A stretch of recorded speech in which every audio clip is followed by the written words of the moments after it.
Well, take a look at your screen right here. Do you remember this? A catastrophic chain reaction crash on the Turnpike that left 4 people dead in 2024. It was so serious, the National Transportation Safety Board was on scene almost immediately. Now, we're about to get answers. The NTSB's final report could drop any day. Our lead investigator, Brian Duggar, he has already gone through dozens of documents, and what he has found is raising some serious questions. On April 10, 2024, the Ohio Turnpike rolled out open road tolling, promising a faster, smoother drive. Drivers with Easy Pass could sail across the state without stopping. But for about a third of drivers, that wasn't the case. They still had to exit into toll plazas. But within 2 months of the start, 11 Investigates was already reporting mass confusion. 257,000 drivers either missed or did not have their Easy Passes recorded in Northwest Ohio, particularly at new plazas in Swanton Township. I did not know they changed everything, because me going 70 to 75 miles an hour, I'm not trying to look on the east side, I'm not trying to look at the cars in front of me. Then on August 15th, everything changed. 3 crashes, 4 people dead. The first driver slowed suddenly to reach the new Swanton Township Plaza. Her son and husband died when her SUV was hit by a tractor trailer. Days later, she told a trooper she was confused and repeatedly asked for the plaza to be changed. Please change that. That thing killed 2 people already. I don't want anybody happen like me to others. Nobody gonna go through that. I understand that. I really do. You don't want to go through those. And she wasn't alone. An NTSB report documents 10 separate incidents in just 2 hours on July 25th, weeks before the crash, where drivers cut across multiple lanes trying to reach that same plaza.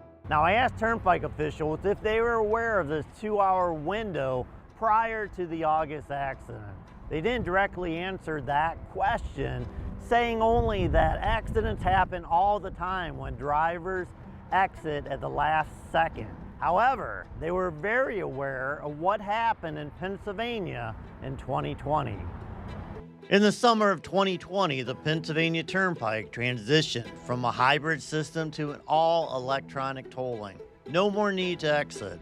An email cited safety concerns as one of the reasons for the switch. Now, reports show a dramatic decrease in accidents after the switch. Ohio Turnpike officials considered that same system in 2016 and rejected it. In answer to a question from the NTSB, may explain why. When asked how much revenue they would lose under an all-electronic system, officials put the annual number at nearly $42 million. But revenue hasn't been an issue. The Turnpike brought in a record $448 million in 2024, and even more in 2025. I asked Ohio Turnpike officials to respond to the perception that they chose the cheaper alternative during a time of record revenues rather than the safer option.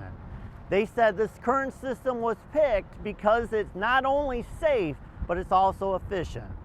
In addition, they provided a 500-word statement. It reads, in part, "We are deeply saddened by the tragic events that occurred on August 15, 2024, near the Swanton Toll Plaza on the Ohio Turnpike.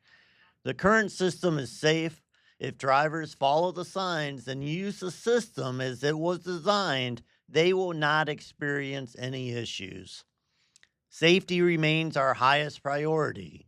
We continually evaluate our operations and will carefully review any findings or recommendations that emerge from the NTSB's upcoming final report." But the documents show confusion and warning signs before the chain reaction that killed 4 people in 2024. Now, as the NTSB prepares its final report, the question is, could this deadly day have been prevented? So we're out there yesterday at this plaza, and it's clear the signage is much better, and the Turnpike is going to be doing a social media push in the months ahead to get more people to use an Easy Pass. But I asked the Turnpike, if the NTSB recommends going fully electronic, will you change your system? Their response? It was simply, we'll wait for the final report. Reporting in studio, this is Brian Duggar for 11 Investigates.